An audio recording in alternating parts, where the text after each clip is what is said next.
Well, what a thriller. What a thriller. Blue Jays up 6-1. Blow it. Comeback for the New York Yankees. They remain alive heading into a big game tomorrow. They've got the pitching tomorrow. The Blue Jays going with a bullpen game. Oh my gosh. Less than 24 hours, we do it again.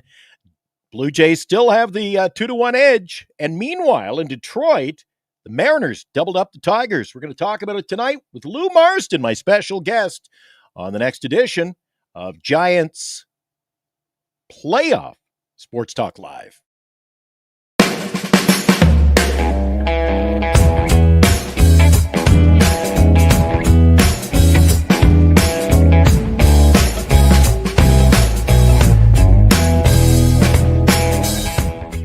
And now, Giants Sports Talk Live. Here are your hosts, Eric and Glenn.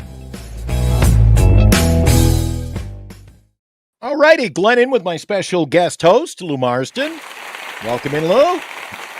Boy, the crowd is always happy to see you arrive. Good to see. All right, I mentioned it off the top. But Blue Jay looked like win, 6-1. They were in control, and then a little case of fumbleitis. Nobody could catch the ball, dropping balls, throwing them away. It was just a crazy night, and they didn't get the pitching, Lou. No, and the errors came back to haunt them. You give a team desperate, as obviously the Yankees were, second chances, walks. It only takes one hit to really change everything, and really by 3 inches, it changed everything. Absolutely. And, Judge, who hadn't really done anything, and a lot of people giving him a bad time, hit the big 3-run homer. And, the Yankees today, they're 2 big guys who needed to step up, stepped up. And then, of course, their guy they got last year in the trade that nobody really talks about. Good trade they got from Florida, hit another bomb. Before you knew it, it was like an avalanche. And, when you're up 6-1, you got to keep adding on. You got to keep adding on in the playoffs. And, unfortunately, for you and if you want Toronto, it was 9 runs. And, before you knew it, it was 9-6. And, but one good thing about baseball, we come right back tomorrow. All 4 games tomorrow. So, hey, the Yankees had to win it. Toronto still is fine. They're up 2-1. That's the advantage of getting the home field advantage. And this is, something where unlike Philly and the Dodgers, Philly lost both games at home. Toronto handled their business. New York handled their business. If you'd be Toronto and say, hey, you're going to be up 2-1 after 3, you would take it. So, I look forward to tomorrow. But, yeah, you can't keep giving these teams so many chances. The 2 errors really, really hurt. And, it was just one of those things. Absolutely. And, when we started the game, all of a sudden, the big bat. You can't argue with the talent of Vladdy Guerrero Jr., popped the home run early, took the crowd a little bit out of the game, got up 6-1. And like you say, errors, they certainly did come back. And it hurt tonight. Let's take a look at the stats, shall we, Lou? There you see it, early lead, but again, a rebound inning. The Yankees were able to come back, put 1 on the board. Jays, 4 runs in the 3rd, but look at that. Yankees, 2 in the 3rd, 3 in the 4th, and then 2 more in the 5th. They added 1 later on. They got to the pitching, Lou. We'll take a look at that in a second. The Jays, look at that. Not many hits. I believe after they chased the starter, the Blue Jays only came up with 3 hits in the game. Vladdy had the big bomb, a couple of scattered hits there. Santander, he struggled out in right field. He hadn't had a whole lot of playing time either. Ernie Clement had a hit. The pitching, oh my goodness. There's quite a list there for both teams. But again, the Yankees got to Bieber early. And you know what? To be honest, Blue Jays had their shot tonight, Lou, because Rodon, 2 1/3, 6 hits, 6 runs, couple of walks. He gave up that blast to Guerrero, a 9.72 postseason ERA. It was ugly pretty much for both starters. But again, that is how it played out tonight. The Yankees got to the Blue Jay pitching, and I thought that at the end of the day, you're right on. You give them extra outs, and it haunts. It was bad, and you got to remember, first of all, that was not the second error was not an easy play. It was down the line, but the guy should have had it. He dropped it. 2 plays later, boom, 3-run homer. It's just one of those things where, it happens, especially on the road.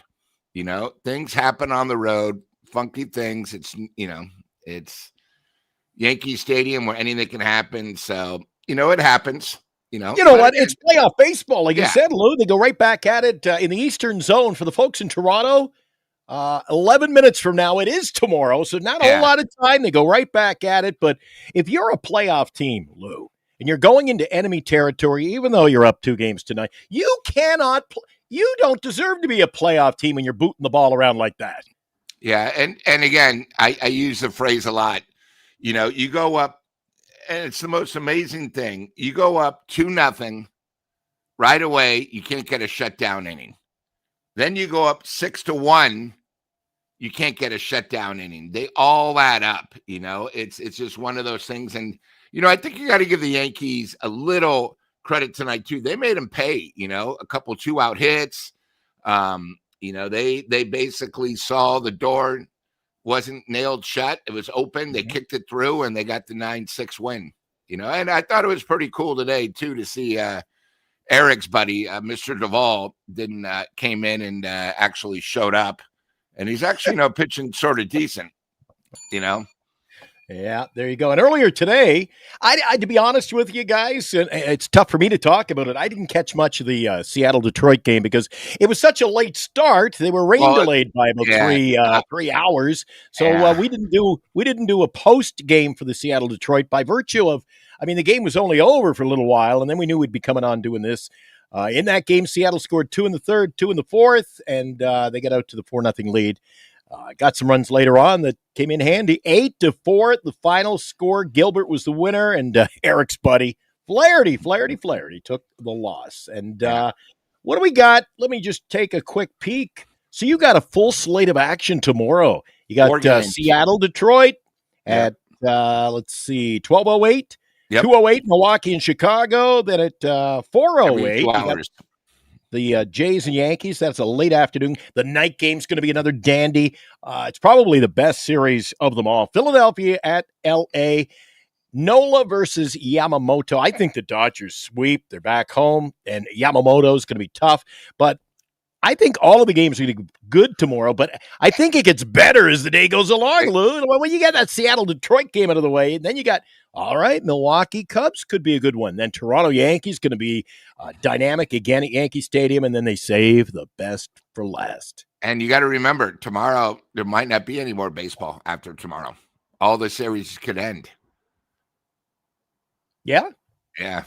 Well, we get a little break, though. I mean, Lou. Yeah, but still. I love my postseason baseball, but my God, 4 games every second day or third day. It's getting a lot to. Middle of the week, why not? And then again, it's a good time of the year, as I know and I don't know about a lot of the chat, but hockey started today, with the defending champions winning 3-2 over Chicago. So hockey's now back in the mix. Baseball's in the mix, and like I said, I like it when they have 4 games.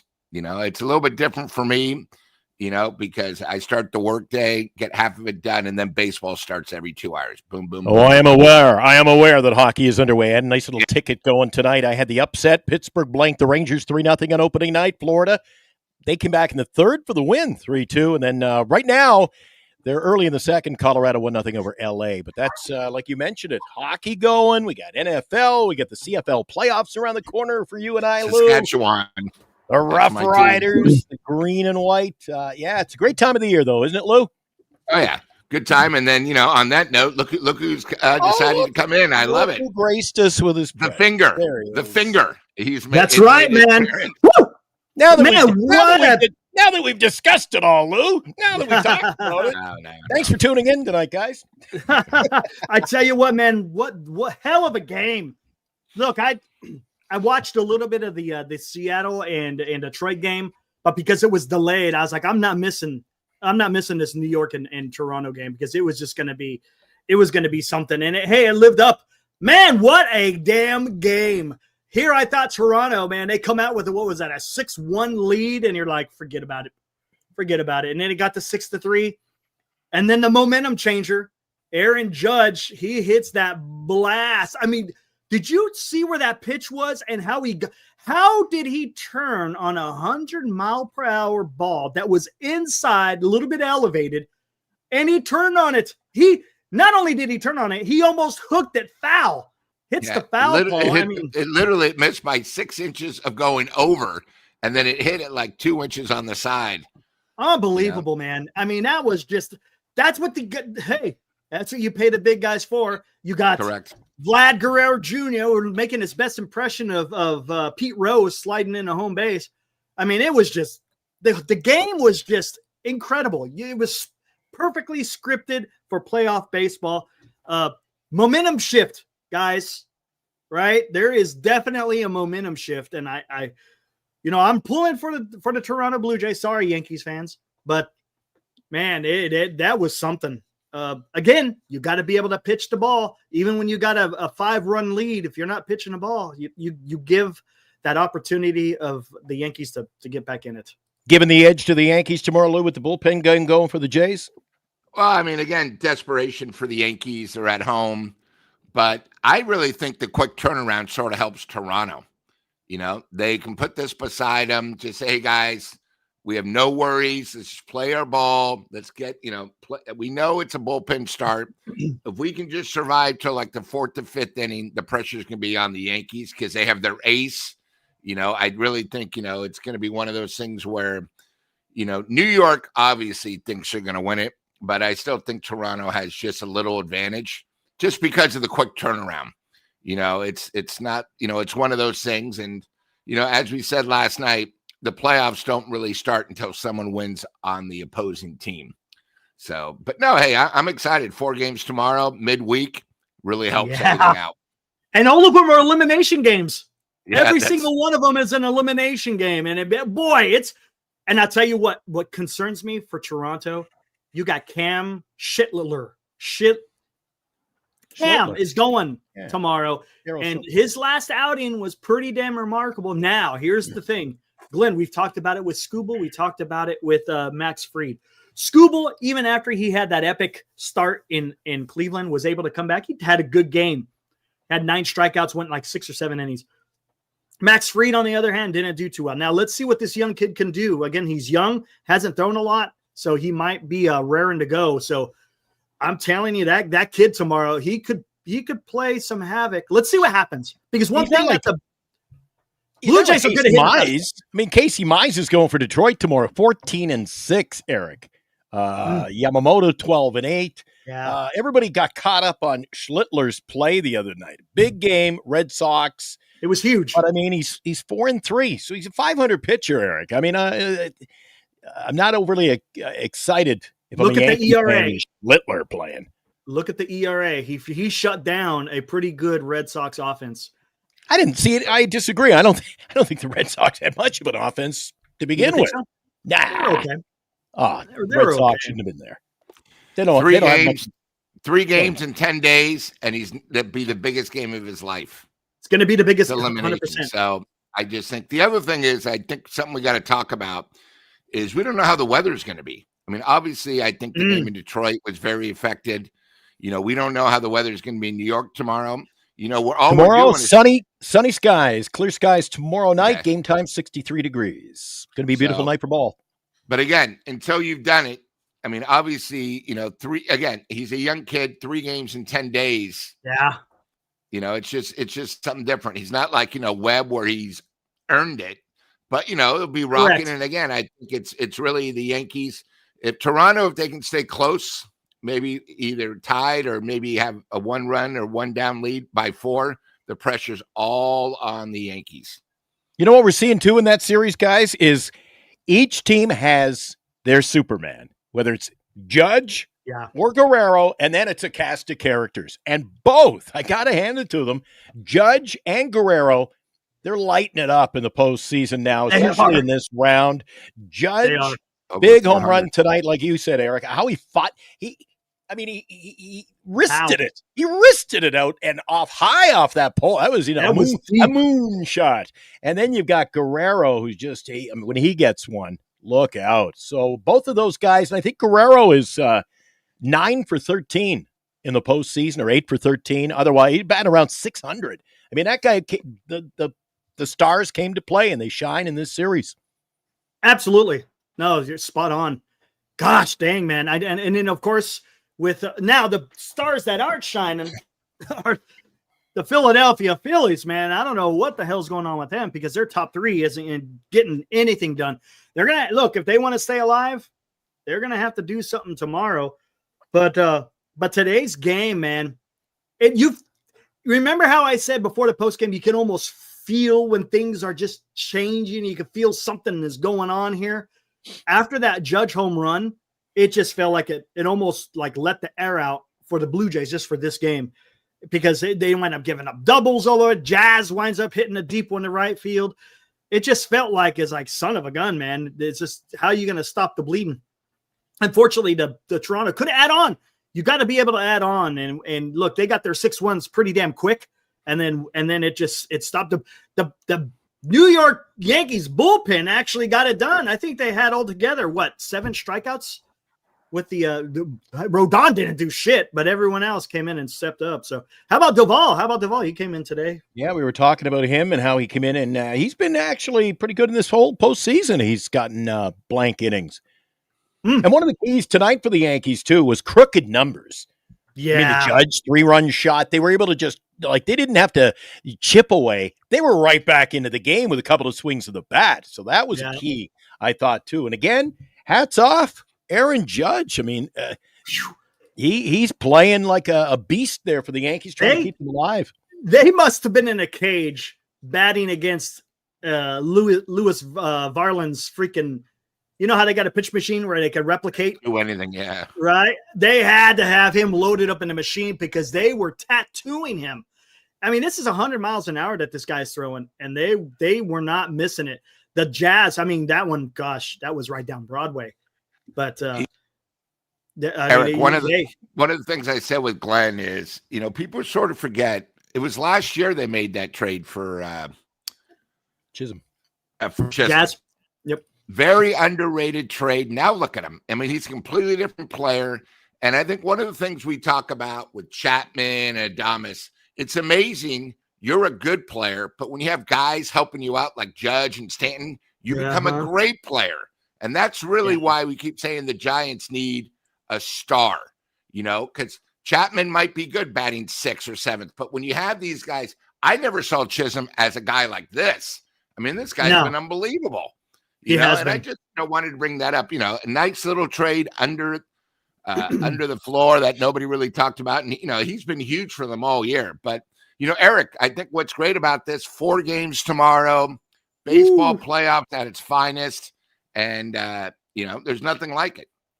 No. Hey, there you go. Playoff Nothing baseball. like it. Nothing like it. Another 4-gamer. And like you said, man, it's going to be something.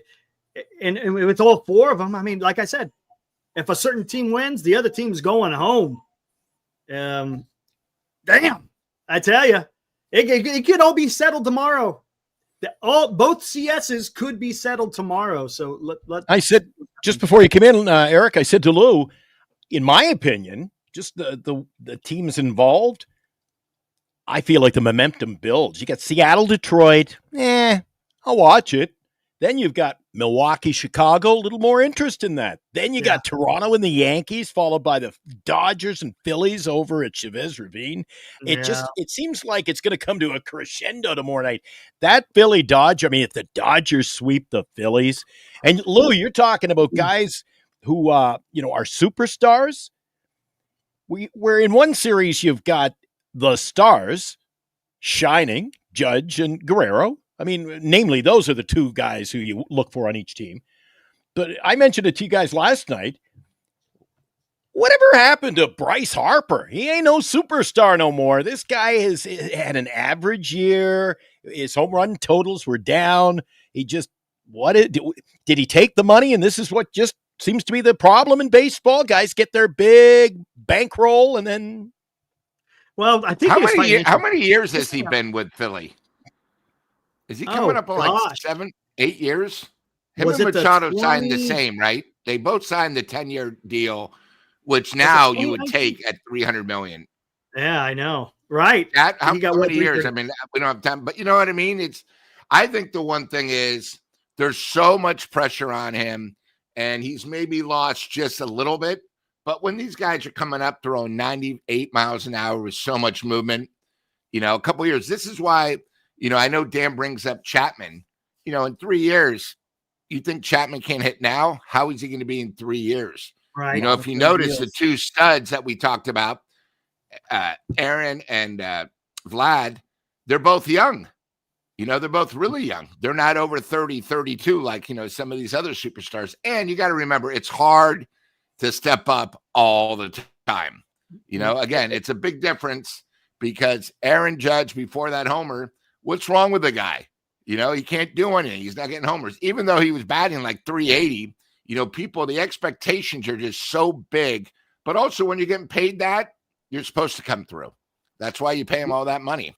That's why you pay him the money, is to perform like they're performing. Both Judge and Vlad Guerrero have earned up to this part, for at least this year, their contract, because they went out there and they took care of business, both in the regular season and also in the post. And to your point, Glenn, I mean, you got some pretty damn good players on that Phillies lineup, and they're just not coming to trade. Not cohesive for some reason. Right. And you know what? Back to the Blue Jays, we're all over. We just wrapped up that Blue Jay game. If you're just joining us, 9-6 after a 6-1 Toronto lead. So the Yankees are still alive. Jay's got to be missing Bo Bichette. I see him in the dugout. We got to talk about that. Hey, we got to talk about that. I meant to talk about the replacement, the DH. Yep. Oh my God, he catches the ball. There's no Judge home run. And hey, Blue Jays could be popping champagne right now. And the first error in the game also cost him a run. Kiner, Falefa. Yep. It ate him up. And look, the ball, that's fine. It went off his chest. But the problem is he wasn't looking down at the ball to pick it up. He was already looking at first base, and his hand hits the ball away. And next thing you know, hey, it's a free pass. Yeah. And like you said, Lou, you get that run that comes across. Same thing with the damn shortstop running out. It's in his webbing of his, and it just bloop.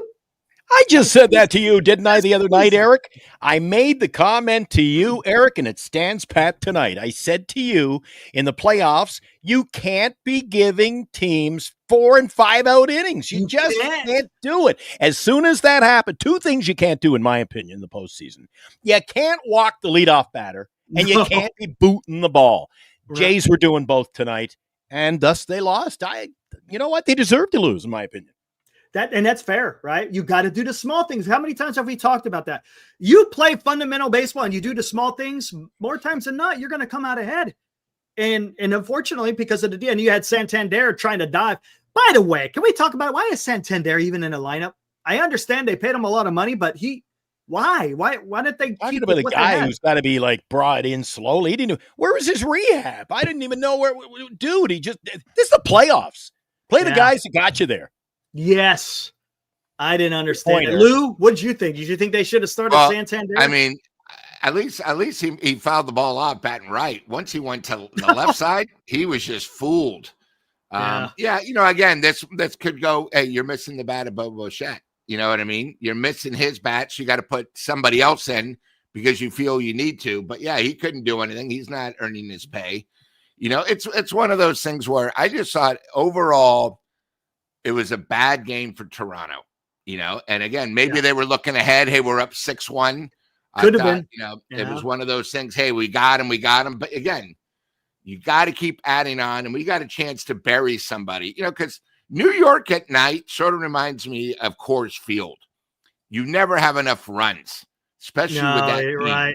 You know what I mean? So, hey, it's one game. It's funny because they play tomorrow, and if Toronto, let's say, squeaks out like a 3-2 game, nobody cares about tonight. But that's what's so great about baseball, And I think, okay, thank you. So Bryce Harper's been there 7 years. It feels like he's been there like 15. I just think, wow, I know he's young, 7 already. Ooh. But you got to remember he also played with Washington. So that's probably 12 years in the minors. I mean, 12 years in the majors. He's just getting older. He's got to be. He's Yeah, he gotta be, remember what, he 31, started when he was 32? 19. 19, yeah. Yeah. So, Well, like you said, Lou, instead of the sweep tonight, I mean, it was there for the taking up 6-1. yeah, Instead of the sweep, now they got to sweep this one under the rug. Right yeah. back at it. It's tomorrow in Toronto. It's tomorrow. So And there'll be it's, games like this. There'll be games like this. If Toronto gets in and they respond tomorrow, there'll be a game in the ALCS where they might have a problem. But since they've been through it, they'll be able to come back. And obviously in the World Series, it's not going to be easy. You know, a lot of times, especially teams where Toronto hasn't really been there for a while. Got to remember the Yankees were in the World Series last year, how quickly we forget. So they know what it takes. There's going to be crazy games. Just how do you bounce back? But Eric, as I said, Glenn, when you first started, that's why you got the home field. You know, they still got to get beat twice, not just tomorrow. They still got to get beaten twice. But, you know, I think Toronto, being the caliber type of team tomorrow, they'll come out strong. And, they'll show the rook, hey, ready.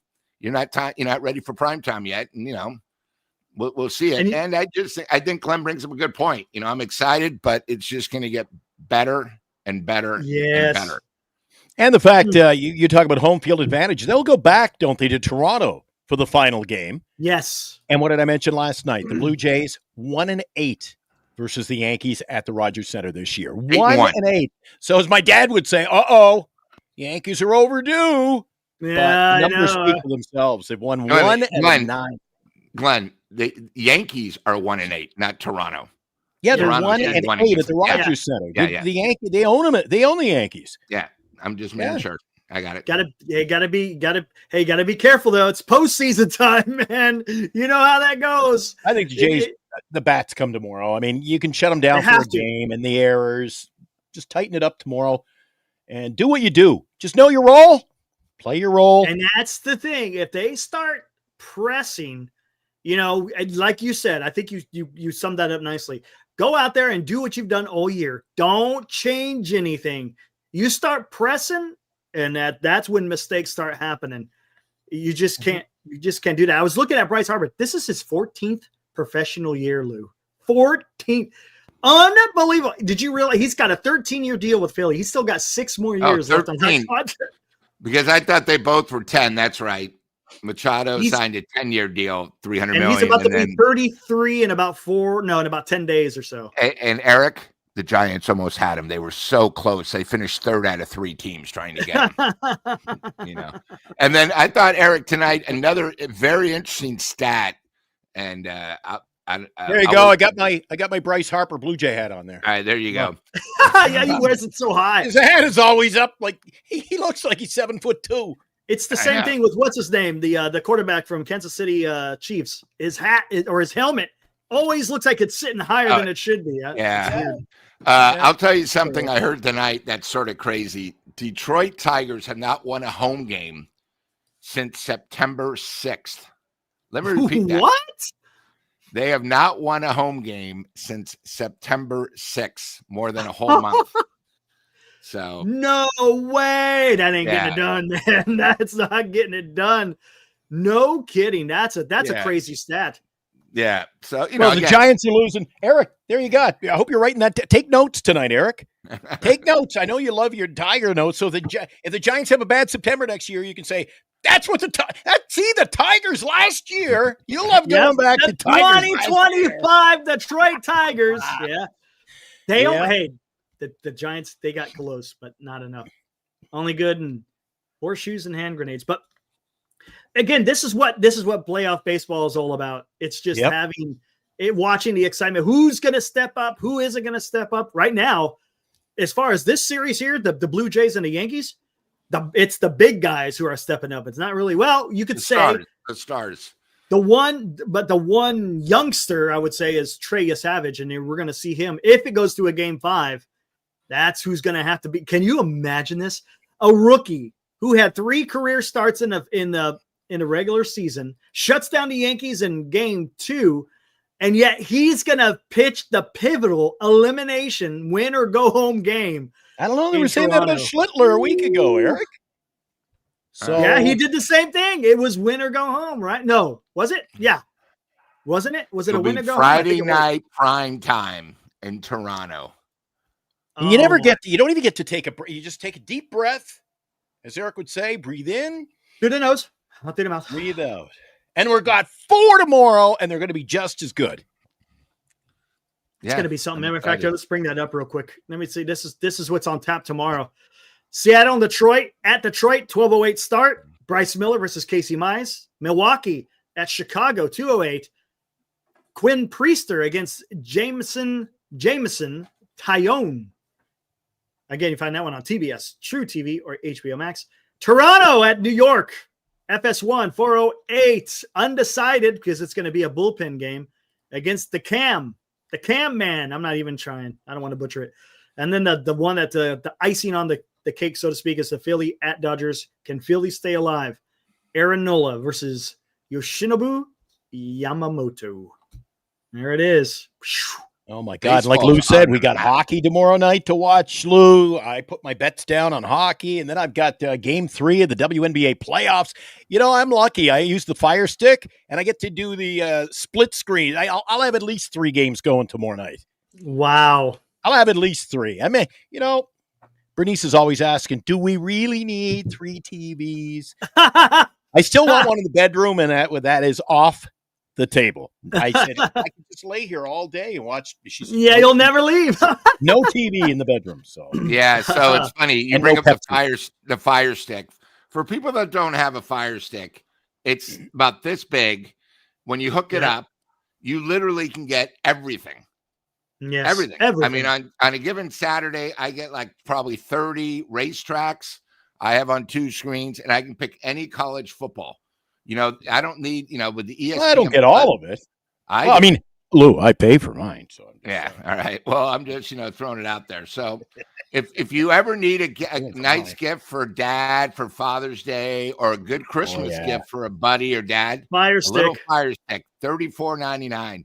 Great investment. Just so you know. They're making them now, though. You can't put the gray area apps on, so they're becoming. You got to get one. You got to get one while you can get them, because they're going to go obsolete. But anyway, let's keep it legal here. Anyway, what else do you want to talk about, Eric? We covered it all before you got here. Yeah. Hey, that's fine. Yeah. I'm excited, guys. Baseball playoffs are just something like it. I mean, I still think probably NHL playoffs are probably still the best first round. Oh, but when you get to the second round, baseball, it's just so different, because every inning, and that's where I really miss it, where the Giants weren't in it. Because, I mean, if I were like a game tomorrow, I start counting the outs. God, we're 11 outs away. We're going to go up 2-1. Who's going to be pitching? It's sort of a relief the Giants aren't in it. You know what I mean? Because this way we can enjoy these games. There's no worry. Right. It's sort of a give and take, too. But no, I really. Well, let's call a spade a spade, Lou. We wouldn't be in the second round anyway. I know, but I tell you what, though, what I saw all over Twitter today was the anniversary of big time Timmy Jim. And remember, he had that 14 strikeout game against the Atlanta Braves. Atlanta Braves game. Yeah. Yeah. Oh my gosh, man. The glory days. It was a different, that was a different era, Eric. That was a decade ago. Lou. Yeah, but Lou, you got to witness big time Timmy Jim right there in that front row. That must have been something special. Yeah, Lou, what was the most here's a good question for Lou. What was the most for me? It was the Kane game. I was at the Kane game against Houston. The perfect game. What was your? I was not there. I was at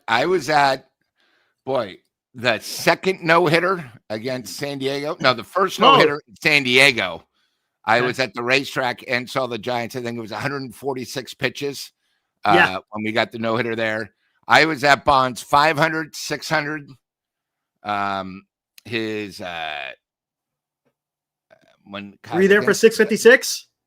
That was I can't remember. I was there when he had, was it 81 off the knuckleball against the Dodgers? I was there when he got that. You got to remember, my seats weren't the greatest when Bonds, because everyone wanted to sit trying to get one of the balls. So the seats were sort of where you wanted to go. Gotcha. I think probably the most memorable game, probably in the last 20 years, is I was at the clincher rain game where we beat St. Louis Game 6. Yeah, the Scooter Road ended where, and it was coming down, And if it wasn't game 6 and there was no other action, they probably would have stopped. But it was brutal. And what's so funny about it, probably 95% of the crowd, if you watch the highlights, nobody had rain parkas. Nobody was prepared for the rain. That game sort of had everything. That was also the 100 pence where he hit the ball 3 times. That was a triple. Yeah, there you go. So that was early. The Giants were down. They came back. And then, of course, the rain and then the wait ended. And, that whole series was pretty special because you remember Scudero got taken out and they said, oh, my God. Matt Holliday, he might not be in. But, to end it that way in the rain, and, of course, they have the bobblehead like that was pretty dramatic. It was pretty special. Now, again, it's a playoff game, so it's a little bit higher. I still think the first game where the Dodgers killed us, like, my God, a guy hit 3 homers. Is this how this ballpark's going to be? We didn't sit in our seats. My dad sold the tickets to Larry Ellison. He owns a little company called Oracle. So he, through a connection through somebody, they paid, back then, somebody offered you, I think it was like $4,500 for the new thing. But I did go to if you remember the first game ever there where the Yankees was the expansion game before opening day. The Yankees came, which was still pretty cool. So I got to sit, front row for that. But I think probably, the game 6 win against St. Louis. Because again, people in the chat don't know the rivalry between the Cardinals and Giants in the 80s, 90s, all the way up to 2000 was pretty dramatic. Very dramatic, and it was just one of those things. And it was special the way it started and the way it ended. Lou, were you there for game number 1, 2, 3? I guess it was. No, 2. Were you there for the Cubs game? And even though it was a loss, it's one of the ones I wish I had been there. Bernice used my ticket. She was just down the aisle from me. She was like next game section. 2, or was it? I was at game 4, which would have been the second, because remember it opened up in Chicago. So I was there game 4 when we led by 3 going to the 8th. And I actually was with a guy who works for venture capitalists. And he goes, Lou, you get the tickets. I'll get the jet. We had a private plane flying because they were going to play the next day in Chicago. And everything was set up. And, of course, I think it was, 6 or 7 straight hits. And we went from, we're going to Chicago. Oh, my God, we're now eliminated. We're going home. And we were all set. For game 5, we had we had our pitcher. That was a heartbreaker, man. That was a heartbreaker. It was tough. When you just can't do anything. I mean, the pen, the Bochy pulling his hair out. Poor guy. One out. That's all they needed. I still say Mike Caruco the next day in KBR most fluid I've ever heard him. Oh, he was pissed. And one thing about him, he calls a spade a spade. He may be employed by the ball club as a broadcaster, but that guy tells it like it is. And the next day, I wish I had the recording, because he said this freaking organization knew they needed bullpen help. And did we get any at the trade deadline? No. We deserve to lose. What you saw last night is what was supposed to happen, because we didn't get the deal done before we reached this part of the year. And it's true. Glenn, that was 9 years ago. 2016. That's unbelievable. Hard to believe, isn't it? Yeah, it just seemed like the other day. By the way, Lou, were you there for the clincher with the Ishikawa home run against St. Louis? No, I did not. You were not that one. One of the things you guys got to remember is one of the things I would do with my dad, and my dad had a partner at the time, is in 2010, I went to 2 games, I think, out of 11 playoff games. The other 9 we sold, and it paid for the next season. And my dad and his partner each made $5,000. It's not like these tickets. That's the one thing. And again, when you go to a playoff game, again, you want to be there, but sometimes the money's sort of hard to say no. Gotcha. And it's one of those things where, it was. When the Giants were in the World Series, I was in Chicago too for work, where literally I probably had 25 calls because people just wanted to be there. The other thing too is it was just, they weren't my tickets back then. It's my dad's tickets. Hey, can you sell the tickets? I could use the money this way. They're paid for next year and we can enjoy them more. And again, sometimes I've been, I wish I would have sold the tickets in that horrible game 4 loss, but I went. It's sort of a give and take. You never know. That's why you go to the games, and that's why when you win it, it's such an emotional win. But when you lose, those emotional losses, man, it takes a while to get back. It does. Hey, guys, I'll be right back. Has there ever been a game? I was telling Eric Lou, that there was a game this year, late in the year, and Caitlin Clark was supposed to play the Valkyries. So Indiana comes to town. She's hurt, doesn't play. Initially, we had thought about selling the tickets. I could have got all of my season ticket money back if I had sold the 2 tickets. Was there a game? Obviously, I went to that game because there was no money to be made that night because she was hurt. I mean, she was the draw. And people were paying like $3,000 for a game. I'm like, you want to go to the game? I can watch that one on TV. Money talks, bullshit walks. I'll watch it on the tube. Was there ever a game, Lou, where you just said, this is a big game and somebody's offering me big? Was there ever one you opted to just sell? Well, again, they're not like they're my tickets, they're family tickets. My dad had a partner. So he would ask me, hey, what do you want to do? We would always sell the first game of the playoffs, which always was good money. And then depending on if you win or lose, game 2 doesn't go as much, game 1 of anything, whether it's a postseason, the regular season, opening. How many of these cities like Detroit? Opening day is a sellout. The next day, there's 9,000 people. I mean, like this year, I went to opening day. Usually, I get people, and it all depends on the opponent. It was like we get Seattle, which now who knows? It could be in the World Series. Doesn't seem like much opening day. But when it's the Dodgers, I have somebody where money's not a problem. They go, hey, Lou, we'll give you $5,000 cash for opening day. And before they can even finish the sentence, I've already gotten the tickets and I want to drop them off. You know what I mean? It's hard to say no to that because it's just a regular game.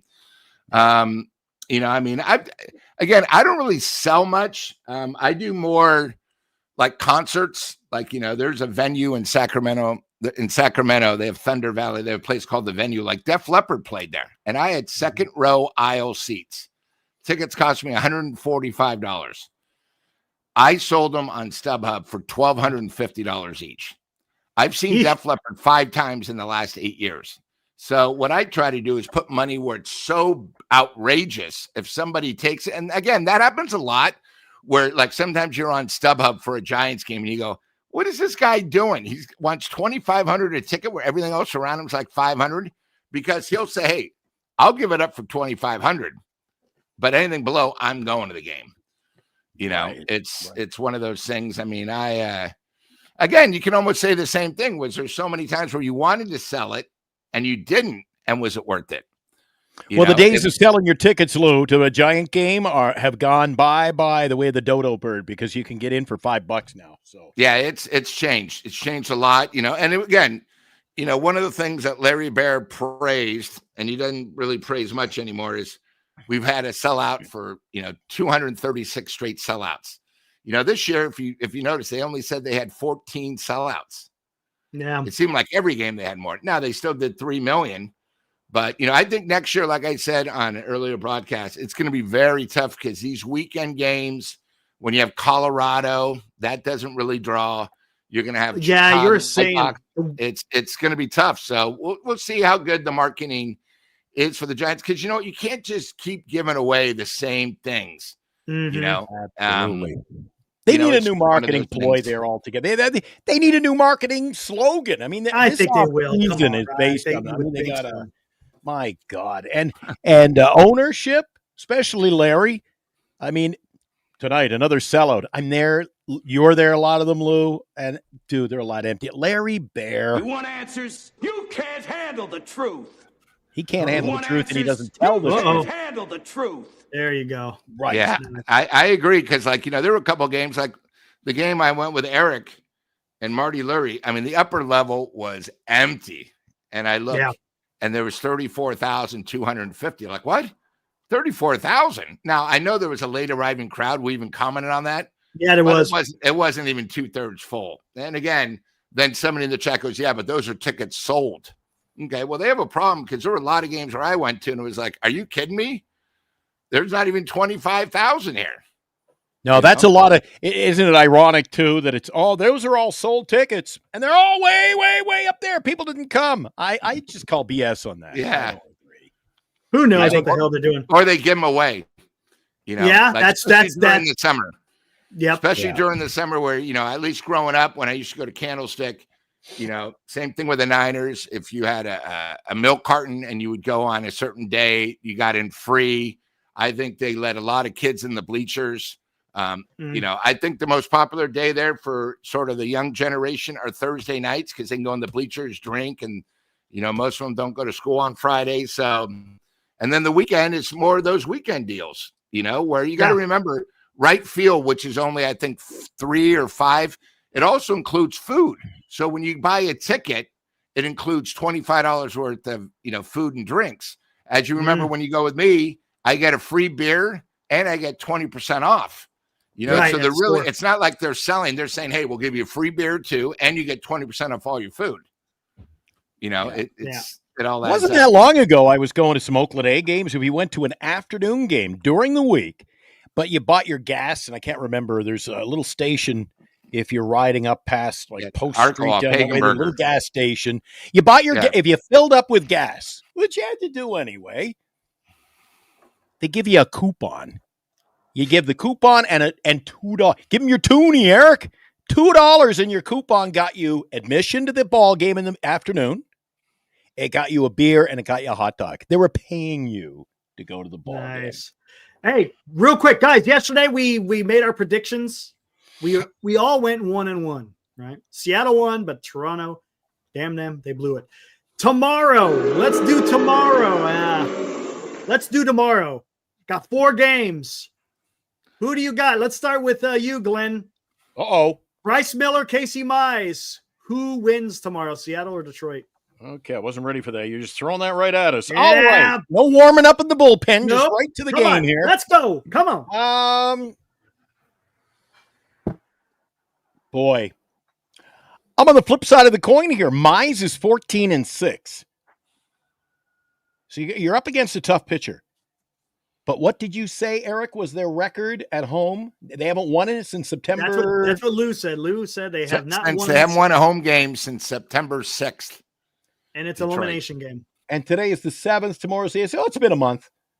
Either Detroit's long overdue or Seattle wraps it up. I think Seattle wraps it up tomorrow. Again, I don't like to even look at pitching. The better team is Seattle. Okay. Lou, Seattle, Detroit. I think Seattle has to win tomorrow because they don't want to go against the stud in Game 5, where that'll be a big advantage. Yep. Okay, so I'm gonna say Seattle as well. So we're all good on that one. All right, let's go. Second game, Milwaukee at Chicago. Quinn Priester going for the Brewers. Tyone going for the Cubbies. Want me to give you a little heads up, Lou? The Cubs are the favorite tomorrow. They are the favorite. Milwaukee goes with Priester 13-3. They're the better team. That series is over, and I'm going to cash a ticket. Okay. Sweep. Yep. Yeah, I think so. Yeah. Milwaukee. I think we're all in agreement on this one. Oh, geez. Oh, here we go. Woo! New York. You got Toronto Blue Jays against New York Yankees. Undecided for Toronto throwing a bullpen game. New York throwing up their young guy, Cam Schlittler. Schlittler. Who do you got, Glenn? Schlitzbeer. Ooh. Well, I got to keep riding the wagon with. I got my new Valkyrie color Blue Jay hat on, so I got to support the Jays, Eric. If they don't win tomorrow, the pressure is on them going back home. You can talk about home field advantage in a series, but in that one, you give the Yankees a run, and they are overdue to win up at the Rogers Center. I think the Jays got to get it done tomorrow. They just sweep away today's game. Speaking of sweeps, just sweep it away, forget about it, go back to doing what you did, and I think they could take care of business in the Bronx tomorrow night. All right, Lou. I'm so glad this game is tomorrow. Hunter doesn't have to worry about today. They played as bad as you can. It's just one loss. They'll come back tomorrow. The thing is what Glenn spoke about earlier and Eric, how good the Yankee bullpen was. let's see if they can repeat. And my prediction is a former Giant is going to give up a long ball as Toronto wins 3-1. Oh shit! Ooh, he says that it's overdue. It's over. It's coming around. I'm gonna have to go with the Yankees, guys. You got Toronto throwing a bullpen game. Yankees are throwing a bullpen game. They used a lot of their relievers today. Can they come back and do it again tomorrow? And I think that Cam kid is going to come out and try to deal again. Whether or not he does or not, we'll see. I think this goes to Game 5. I think it goes back to Toronto. I think the Yankees take tomorrow.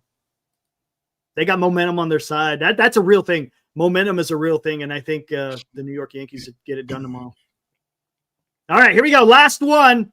This is probably the easiest one. Philadelphia against the Dodgers in LA. Aaron Nola going for the Phillies. Yamamoto going for the Dodgers.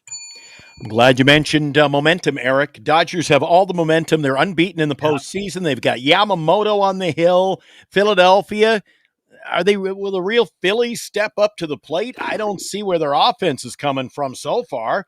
And it's in LA. LA. Cards are stacked.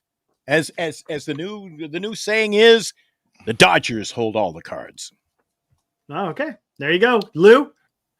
I can't remember the last time Nola actually pitched a good game. I know. He's ineffective all year. I think he's going to get pounded. Don't be surprised if maybe Phillies bats come alive, but it's more of a high-scoring game. But I think the series is over. I think you're right. I agree. I think LA Dodgers, man, that you know how bad that sounds, that feels. The vomit comes up to the throat here, and you're just like. And then Eric, the other thing is, if Milwaukee wins tomorrow, the Dodgers almost want to win because then they don't want to have to play Game 4, Game 5, where Milwaukee's going to have the advantage. So that's something I look at. I mean, it might mean nothing, but it's one of those things where shoot. We're going to have 5 days off where these other guys are going to have to force. I mean, anything's possible, but I'm just saying that's something that I look at. And I think Yamamoto's overdue for one. Yeah. Lou thinks it could be high scoring. I think the Phillies have a problem tomorrow night against Yamamoto. Just a gut feeling. I think he'll eat up significant innings. And when all is said and done, they take him out of the game and Philadelphia might have a run or two. It's my prediction. All right, here let's do a prop bet type of one. How long does Greg Counsell keep Jameson Taillon as the starting pitcher? When does he go to the bullpen? See, those are tough, Eric. But he's been going to the bullpen early. It depends. I mean, if he comes out dealing and Milwaukee's not on the board, but if Milwaukee starts scoring in the first inning, and it's going to be a short leash. But no, I get that. But who knows? I mean, look what he did with Monica. Look what he did with Matt Boyd in the wild card game. Dude, it's baseball. They take him out early, and what's going to happen? They'll pull the San Francisco Giant effort. They're just going to. We'll be here tomorrow night saying, "Why did they leave him in?" Who knows, Eric? There's no tomorrow, Eric. So I say third inning. There's no tomorrow. Third, he goes three. Yeah, that bullpen's been used a lot for the Cubs. I'll use again reverse psychology on that, Lou. If there's no tomorrow and he's dealing, hasn't given up a hit, I ain't taking him out. I'm leaving him in. I'm leaving him in. He doesn't. If he's my pitcher, he's not coming out. I don't care if it's the sixth inning. If he hasn't given up a hit. Oh, well, I agree there. A one-hitter. I'm sick of that, Lou. Eric and I go on about it ad nauseum, but when the playoffs roll around, and you got a guy who's dealing. He faces 11 batters, strikes out 9, and then they pull him out of the game because he gives up a hit. What the hell? Eric assumes that Milwaukee's going to hit him, and what is Counsell going to do? I mean, I think you got to remember the Cubs are all hands on deck. All hands on deck. If he gives up 2 runs in the first, they could pull him because he can't. There is no tomorrow. Right. You know what he does? I would not be surprised if I see Monica in there because how many? Would he go 1 or 2 innings and that was it? Yeah. Yeah, he's probably going to be. I wouldn't be surprised if he gets the first call. To be honest with you. Oh, I think it'd be later in the game. You save him for later. I mean, like you said, no, it depends. Starting pitcher who did pitch just a day ago. I think if they have to use him, he's a 7th or 8th inning guy. How many pitches did he throw? Did he even throw 30? I don't even know. I know he wasn't in the game. And speaking of pitching, and we ridicule a lot of bullpens, Eric. The Philadelphia Phillies, I can only name one relief pitcher on that team. Durant. Duran. Oh, yeah, Duran. He wasn't one of them. Sorry. Matt Strom is the only guy because I like his hair. Decent. That Kirk Green kid. It's just, I don't know. Is baseball passing us old timers by? I can't name. Dude, I used to be able to. I owned the back of the baseball card when I was a kid. I was like Robbie Dizzle. If Eric said the guy was born on April 14th, I'd say no, it was April 13th. But now I can't name half the players anymore. Glenn, you know what the problem is? We're missing two things. There's no more 5 and dime mom pop stores that actually sell that's a good point. baseball cards. I mean, you got to remember, baseball cards were so cool. You had the gum that was hard as a rock that you tried to chew that had no flavor. It was almost as bad as the zebra gum that literally had the different the zebra that had flavor for like 4 chews. Yeah, but really, there's really nowhere to go to get. Like you used to. You got to remember, because of Amazon, a lot of people don't go out. You go to stores. Like I went to Safeway today, which down here is our local thing. They don't sell the cards. No. The only thing they sold that surprised me was that they sell lotto tickets because they can make money. But it used to be growing up, every place used to be able to get a Sunday paper, which I don't even know if the Chronicle even does anymore. You used to be able to get like a piece of licorice for a penny. They would have like 100 in a box, and you could always get the cards, and it didn't matter. You'd have the NBA cards, but baseball cards, you had it. You remember in Raisin Bran, they'd have the baseball cards in the post Raisin Bran where you'd have to get the thing. They don't do that anymore. And I think the thing is, we did it for the love, or we did it for the spokes of your bike, which was cool growing up. Nowadays with cards, I just don't even know where to get them. Yeah. And I just, what I'm saying is I knew so much more about baseball, and maybe it's just our age, and there's so many changes, and, a fresh crop, it seems, every year. The guys retire. You forget they've retired because it's just a revolving door. Yeah. And Lou, Eric's the young guy here. You must remember, like I do, when I would go to get my cards. And again, it was like what I call mom and pop shops, right? Yeah. And they always had the cooler. You would get your own soda and you'd crack it open right in the cooler. On the side, on the corner. Yep. With the holder. Those are the and days, then you would take the top off, and it would have a little a place to put the garbage in it. Well, I wouldn't. I'd always get no surprise. I'd always get Pepsi, because in 1979, all the Pepsi caps had a hockey player underneath the cap. We didn't do that down here. So I raided the store every day. I'm like, I'll come in every day for free, and I'll just clean out the shop for you. And I would take all the bottle caps and sort them. So for us, we had Shasta, which is trying to come back online. RC Cola. RC was the best. The cherry cola. And then you had Coke and you had Pepsi. This is before they tried to change. Remember, they tried to change Coke, the new improved Coke, which was a disaster. Coke was horrible. Yeah. So, but I think you go to a store, which was not like a 5 and dime, like a Woolworth. You would go to mom and pop thing, and they would have 4 different types of licorice. They would have the baseball cards. And then, and when you'd open it up there, and even the owner would go, "Who'd you get? Who'd you get?" Like it would know. And then they even sold the books where you could actually, it would be a list of all the guys, like what 312 would be Bonds. So you would know you had 312, you had Bonds, but 311 would be somebody. Oh, you'd be able to get, you could get the sticker books, the sticker albums. Sticker books. And then in the off season, I'd be buying Charlie's Angels and Happy Days and the $6 Million Man and Space 1999. I was just a card. If it came on a card, it was like art to me. I loved it. And that was like when they had bottle caps was the rage. Rocky Road ice cream was the rage. But see, guys don't remember realize. Bottle caps? Do you remember bottle caps? In the green package? They were the best. Great. Root beer. Those are so good. Root beer was the best. So again, it's stuff. The little kids don't know how great it was. Or the best thing was, and it was probably the most sugarish, where you had 3 different flavors, and then you had the white stick. They had this. There was that dip. Yeah, no way. Fun dip. Yeah, the fun dip. It was the best. It was the best candy you could do. Oh yeah. Okay, let's just do this. Might as well. Who is the Lou? Have you?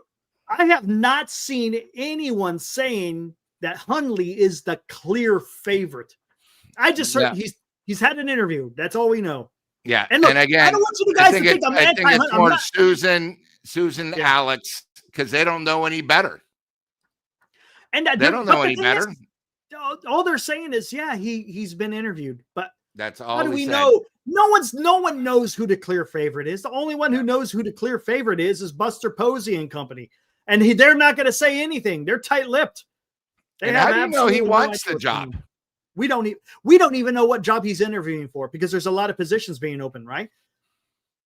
And you know what they haven't announced yet? They've announced Matt Williams and both Ryan Christensen have both said that they're not coming back. So you need to get a third base coach and you need a bench coach, right? Now, I've heard nothing on what's going on with Pat Burrell.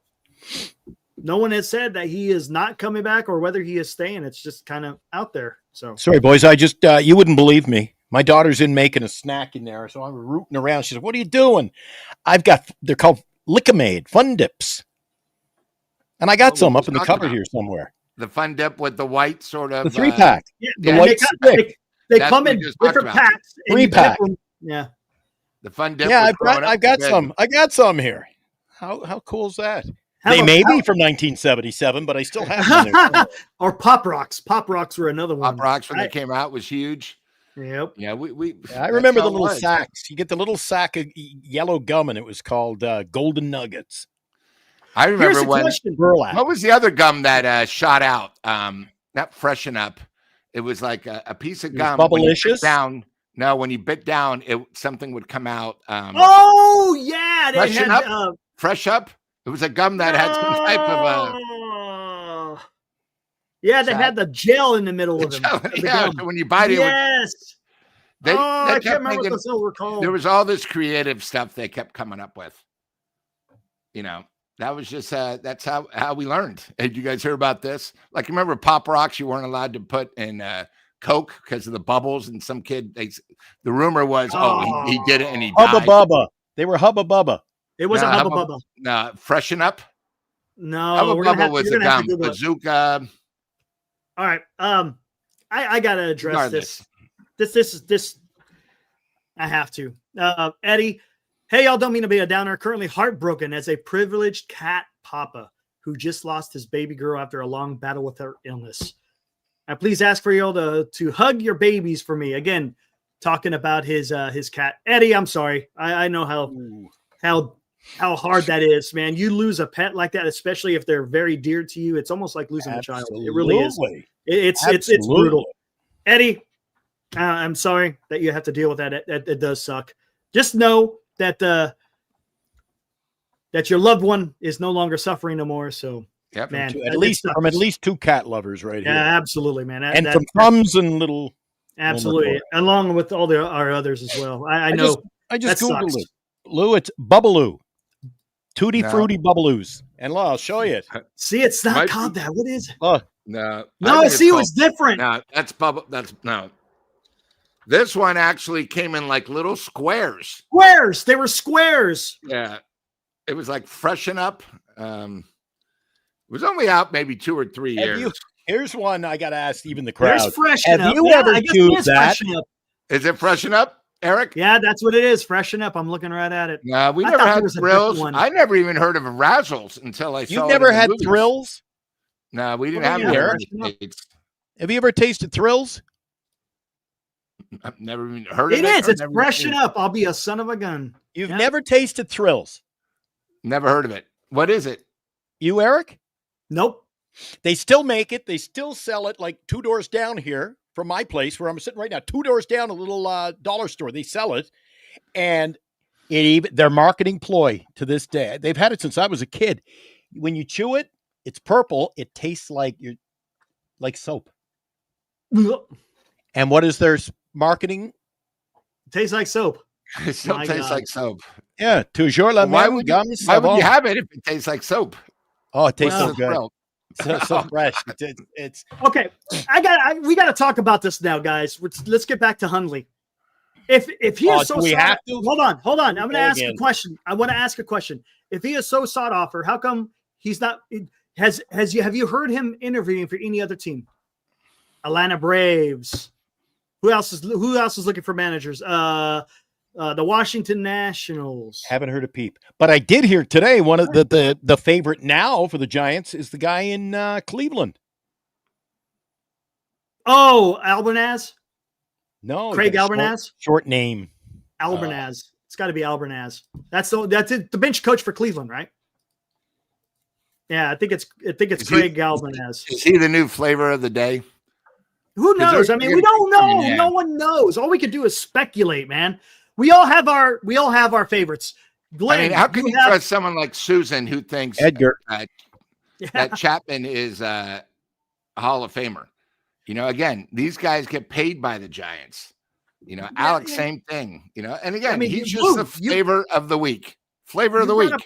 You brought up a good one. You said Will Venable could be a possibility. There's a good one. Glenn, you've talked about Mark DeRosa. I've talked about Ron Wotus. I'm also starting to kind of get high on David Ross, the guy.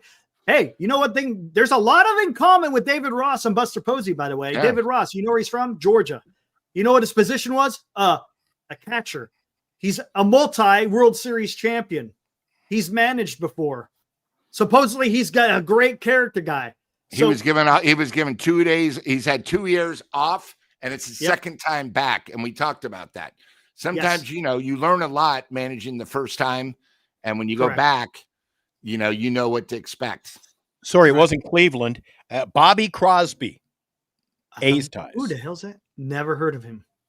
I'm reading. Never heard of him. ESPN is reporting today. The favorites are Craig Albernaz, Dusty Baker. Dusty Baker? Bobby Crosby. Who's Bobby Crosby? And Ryan Flaherty. Those are the Giants. Ryan Flaherty, he's supposed to be the bench coach of the Cubs, but you can't interview him yet because they're still in it until tomorrow. So, yeah, I heard about the Flaherty guy. We don't need another Flaherty out there. Come on now. Or is it Flattery? Which one is it? How does he spell it? Flaherty, Eric. Is it Flaherty? But and the only good Flaherty was Joe Flaherty on SCTV. You remember him? Loved SCTV. By the way, shouts out, Glenn, if you want to see a great documentary, John Candy. I've already watched all his documentaries. Okay. Oh, it's a new one that just came out, right? New one, yeah. It just came out. Yeah, I remember seeing. And a lot of the Second City TVs, they show how good he was. They knew he was going to make it. Joe Flaherty, Gilda Radner. There's a lot of good ones. Yeah. Wow. Just so you know. So, yeah, I don't know. Again, it's still up in there. And I'm telling you, there's something that concerns me. I talked about it yesterday. You know, I'm concerned with the possibility of Rob Thompson. They talked about it on Foul Territory. What's his name? The guy with the bow tie, Rosenthal. He talked about Rob Thompson may be out if they get bounced. So now the Giants are going to have to compete with other teams that may just like free agents. They're going to be free agents, just like free agents during the offseason. So a potential manager candidate could go, I'm watching what's going to happen in Florida. Sure, I'll go interview, but I might want this job instead. So the longer that the Giants wait, the higher the possibility. I mean, now granted, it may just because of circumstance. Maybe the guys that they want to get may decide to go somewhere else. I definitely want a guy that's done it before. I don't care if he's done it AA or AAA. You know, he hasn't managed. That's my hang up. Yeah. Honestly, that's my hang up. And look, I'm not looking for I'm not looking for a Dusty Baker. Come on. I'm not looking for a Bruce Bochy. That's not what I'm trying. I just want somebody who's at least at the minimum coached. At the minimum. Well, there you go. Nick Hundley. What makes the special assistant to the general manager in Texas all of a sudden your bench boss? What is that like? Look, if you want to make him as a bench coach, that's fine. You want to make him the manager. Because if he's the bench coach, you know what? He's going to learn. He's young enough. Look, you could bring in a manager for whatever. For example, you bring in a manager, say, for 3 or 4 years. All right. When he's done, then you could bring in Hundley as it's on the job training. There's nothing wrong with that. I just because again, to fit the narrative of what Buster Posey has been saying, I don't mean to beat a dead horse, is he wants to win. And it's hard to do that with a brand new manager who has never done it before. And look, it might work. I'm not saying it won't. But look, how many times everyone brings up all the people that have succeeded as the first time as a coach, but no one ever brings up the many others that it didn't work. You can't just say, oh yeah, because it worked for this guy, and this guy. But then you never bring up, well, it didn't work for this guy, and this guy. I mean, keep it down the middle. That's all I'm saying is it could Good work. point. It may not work. That's all. And more than just baseball, because we watch all the Giants games, either in person or on the TV, and the rarity, I'm listening on KMBR. Mm-hmm. I want a guy, for lack of a better word, the sexy pick. I don't want a guy like Bob Melvin who's just back in the dugout somewhere. I want the guy who appears to be an influence, because you're going to have to see him a guy who does a good post game, and he's the voice of the team, and he's a guy in the locker room, and he's a guy you see him going to bat for his players on the field in case of a bad call. I want a manager who earns his keep, not a guy who just sits idly by. Fair. But he becomes a face of the franchise. If you had Terry Francona last year, you telling me he wouldn't instantaneously? He becomes, wow, he's the face of your franchise right there. Yeah. I want a guy who stands out from the crowd. They would have had Francona. They would have had probably 6 more wins. They would have been in the playoffs, because he would have gotten more out of his players too. Yeah. Oh well. I'm looking up this Bobby Crosby guy. Another year with Bob Melvin. It was all right, wasn't it, Lou? Coaching career. Stockton Ports. Oh, God. Manager of the Stockton Ports in 2020. In 2022, served as manager for the Mesa Solar Sox. Who? The Arizona. No. Talking about Bobby Crosby, right? Is that the guy you said? And Bobby Crosby? Just go like Lou said. Go get JT Snow. Jesus. I'm not high on the JT Snow myself. That's me, but. And again, Glenn and Eric, you guys know I'm a huge U of A guy. I mean, I love JT Snow. I think he'd be great maybe as a coach. I mean, Nick Hundley, you got to remember, he went from the Giants. He only played 90 games in 2 years from us.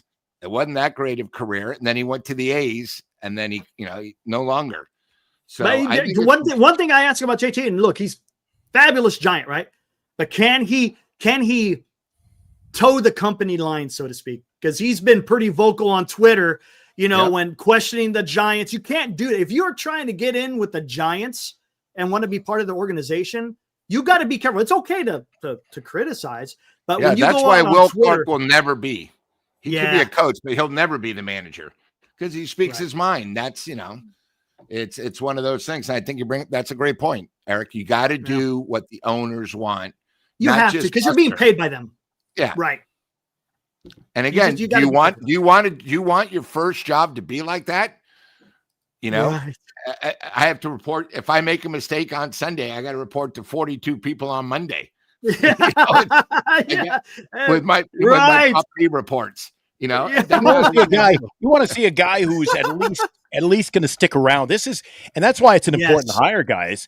I don't want to see another 2 years from now this process again. You want a guy who comes in and he holds down this job for a while. I mean, look at Nick Hundley here. Right there. So Nick Hundley couldn't even stick around a team when he played. Padres, Orioles, Rockies, Giants, Oakland, A's. He's all over the place. David Ross is that's kind of the life of a backup catcher. When you're a backup catcher, you sign on numerous teams. Well, I won't be happy if they sign. The only reason I have nothing personal against the guy. I'm sure the guy is a fantastic guy. Marty has said he's very well spoken. That's fine. And he has respect, and that's good. But I'm talking about when you're leading a bunch of guys, talking about the 26-man, 162 games. Look, there's a lot riding on you. Your job isn't just to communicate, but you also got to set up the lineup. You got to be able to make the right moves to the bullpen. I mean, there's a lot to this job, and it could be a lot. And look, I'm not saying that he couldn't do it. That's not what I'm saying. As a San Francisco Giants fan, and as the way the roster is currently constructed, it's not a young team. You got veterans on here that want to go out there and win. And that's what Buster Posey wants to do. He wants to win. So you got to get a guy. And look, I've said this a few times. This is probably going to be his most important decision that he has made as president of baseball operations, because it's his pick. This is his guy that he wants to lead the team. And look, and let's talk about this. There's a segment of the fan base out there that aren't happy with the Adames, aren't happy with Matt Chapman, right? There is a segment of the fan population. So if you add a manager on top of that who isn't living up to the expectations, you're creating even more. Now, is it unfair? I think it's unfair, right? Willie Adames was the best shortstop out there available. Yeah, and right? I think you got to overpay. Everybody's overpaid. The fans got to identify with him too. Yeah. I mean, that's why I call him the face of the franchise. Do you think they bring in a manager who 6 months into the year, the home crowd, they're like, who was our manager? I want a name. Now, I was reading that article on ESPN today. You nailed it the other night, Eric. Buster Posey better get, let this play out quickly, because I was reading today, so many teams are expected to make managerial moves. I know. The Minnesota Twins. That's another team that needs a manager. Craig Albernez again. He is, they say, going to be a finalist for that job. All right. So you start, so let's say he drops. We already lost one candidate. So yeah, skip. The longer you wait. And guess who the second, if he bounces off the table, guess who is expected to get the job with the Minnesota Twins? Who? Fasten your seatbelts. I haven't heard. Kai Correa. Or Correa. Kai Correa? Really? Yep. Well, I kind of, to be honest with you, base running coach for the Guardians. Yeah. Who was he? He was the bench coach for Kapler, right? Yeah, and he managed our team for, what was it, Lou? 3 days, and then 3 days, yeah. that finished off the Kapler season. got fired. So, but the thing is Minnesota's cheap as well. Yeah. Well, Eric, I think you bring up a great point, because say Buster does get him, right? And we don't really pick up any free agents. And in 2 years, we're in the exact same situation again. Well, then you know what? Why would Buster even stay in his position? He'd be going on and starting his 4th year.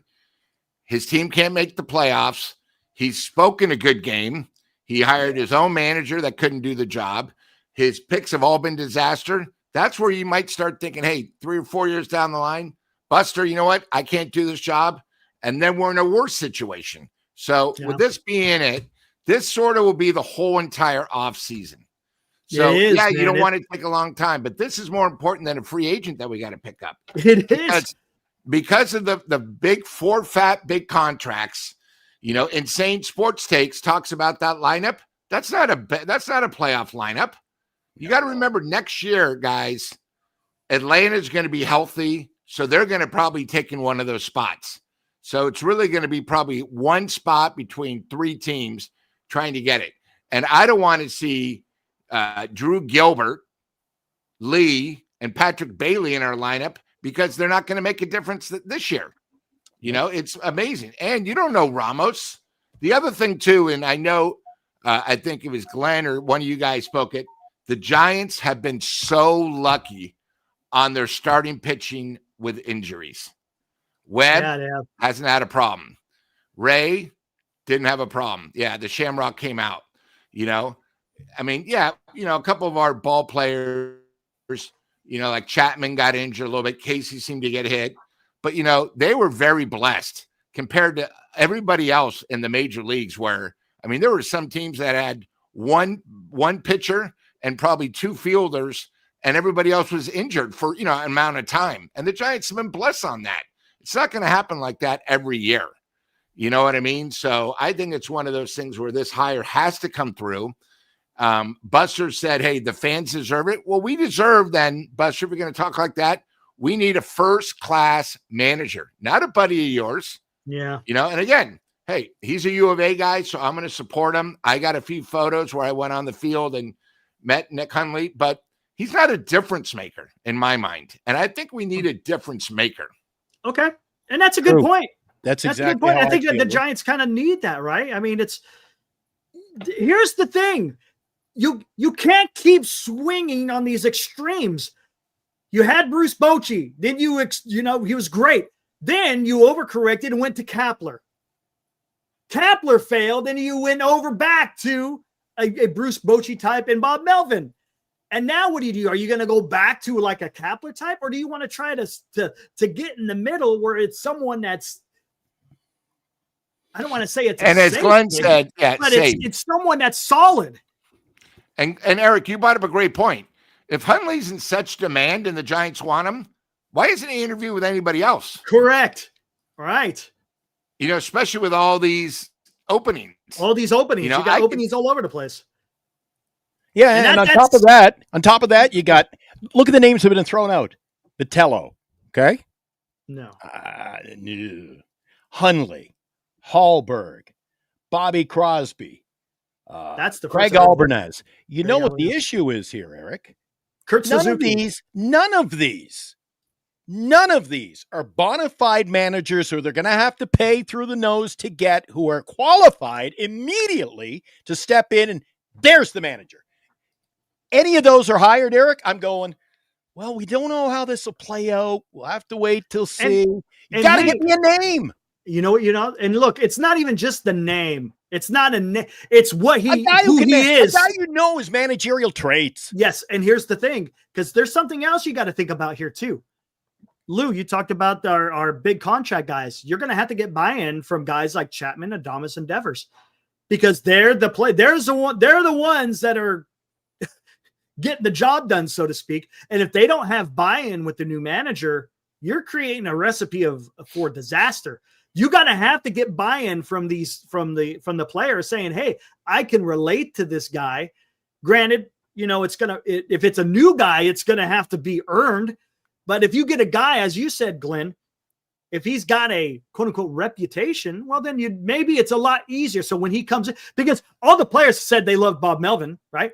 So there may be a little bit of just disjointedness there because, hey, we didn't want to get rid of Bob Melvin, but we understand the situation. But now you got a new manager coming in, and now you're going to have to do this all over again and form those relationships. And can I trust this manager? How is he going to play me? Where am I going to be in the lineup? Or whatever it may be. So, and Nick Hundley's only 42. Yeah, he's really young. Really young. And second of all, it wasn't like he was a great player. So, again, when you look, Bochy, he wasn't a great player, but he was a better average catcher, and the other thing is, I don't know why it's always got to be a catcher. I think that's sort of behind it. With the new baseball, there's got to be a different position. It's almost like these guys who are catchers, once they retire, they assume they're going to be a manager. No, that's not how it is. Baseball has changed. You got to get somebody that's there. But I think you guys make a great point. As soon as he walks in, there's a rule. I don't know what the rule would be like, because as we said when we sat in our seats, Melvin was on one side with one other coach. You had all these other guys talking Spanish. I don't think I know what they said. Oh, Melvin, we don't want, but what are they going to say? Yeah, I know. The guy just got fired, but right. I didn't think they respected him. I think with the Ramos situation where he would get up and say, well, I don't care what Ramos did. I had nobody else. You got to get somebody when he walks in, sort of like, in Kevin Costner's movie. Yeah, there you go. So there you got Adames, Flores, Devers, and the guy I always forget. Further down is Dom Smith. Dom Smith. Of course, there's Logan Webb. Nice seats. Hey. But I just think it's one of those things where you got to get somebody that right away when they walk in is going to change the mental and the physical attitude. Little things matter. Running, I like to get a guy that actually would teach him how to bunt, because except for maybe a few times, Giant situation, runners first and second, nobody out, put the goddamn bunt down, hitting in the clutch, actually following when you circle second, have a third base coach that you can actually trust. They need so many different things, and the other thing too is you got to remember, when you bring in a manager, he's going to bring his own coaches in. That's almost just as important. We need a bench coach, as Eric's manager, what he wants, was one of the best bench coaches ever. As soon as he left, that's when all the problems happened. Yeah, and, you noticed that, right? Yeah. Yeah, it all fell apart. Yeah. All fell apart. And I think it's important that you sort of get somebody that's established. I don't care if you get the young guys, because remember, like when Dusty Baker became manager, he was our hitting coach for 5 years. So he was in the program. Yes. He coached. He knew what it took on the major league level. Just because you get somebody, because I think if you get somebody that's, it's almost like a Farhan move. We got him because he was with the Dodgers and the A's, and he was successful then. So obviously, if he comes with us, it's not going to be like that. It happens once in a while. I mean, Dave Roberts was horrible the first 5 years, but he had superstars. Yeah, you got to learn. But the Giants are at that point now where they can't bring in an average and a bad manager, because the last two have been a disaster. And good to that point, Glue, that the state of the club has kind of been in flux, right? You had Bruce Bochy and Sabian for a year. Well, Sabian was there for longer than Bruce Bochy, but they were established. And then in comes Farhan. He keeps Bochy for 1 year. Then comes in Kapler. Kapler lasts about, 4 years or something like that. Then he goes. Here comes Melvin. A year later, there goes Farhan. In comes Posey. Posey keeps Melvin for 1 year. There goes Melvin. Here comes a new manager. We got to get something solid in an and that's why would a free agent come here? He doesn't know what the hell is going to happen in 2 years with his family. Why would he move out? When you think about it, through all this, except for Webb, can you tell me someone that's been here more than 5 years? Nobody. The longest tenured position player was Yastrzemski. Yeah, and he's gone. So Webb, that's it. Our whole lineup. And we're not even guaranteed bringing back Dom Smith. We all talked about how good he was. Well, don't you think another team might want him? True. That's a fact. You know what I mean? I mean, we're all we know is the guys with the big contracts. And as Eric said on numerous hot corners, we have 161 million tied up. Got a lot of money. Right? So we got money, but we got to also spend it the right way. And we got a good manager that can lead that team. Because I want to be in the playoffs. Yes.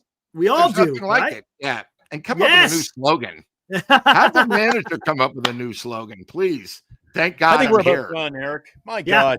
I'm good. When Insane Sports Takes has 23 of the last 25 posts in the chat, I think we've lost them, Eric. We have lost them. We lost the room, boys. Hey, Insane, we appreciate you, man. He's dedicated, right? He's dedicated. Here we go, Ibrahim. Eric, Glenn, and Lou are contact core version of Adamas Chapman and Devers. I'm Devers. I like it. Get out of here, man. I'm just glad to be here. And one last note. How about Glenn's guy? He retires and becomes a manager, Mr. Flores. Oh, shit. Wilmer. He could be a coach. I think Wilmer's too. He might want to play. Laid back, blowing bubbles. Nah, I don't think he's aggressive. You don't think he wants to? Hey, just a wild card. Why not? Sometimes the long shots come in. But hey, guys, I really appreciate filling in. I appreciate being on this show. It's a lot of fun. Checks in the mail. Very excited about tomorrow with 4 games. Woo! Yeah. I know. Get a good sleep. And let's see how many teams are going home and how many are going out of the 4. How many survive? Oh, Eric just won the Yankees. The Yankees. I said just the Yankees survive. And Lou, you and I think everything closes tomorrow, right? Yep. Everything's over tomorrow. All right. Let's see what happens. Eric's the glutton for money. Eric needs to do a show. He can't take a day off. He wants to go. Eric wants a Friday night show. All right, guys. We'll see you back here tomorrow. We'll just say tomorrow because it's a long day. All right. Let's do this. All right, guys. Be good. Woo!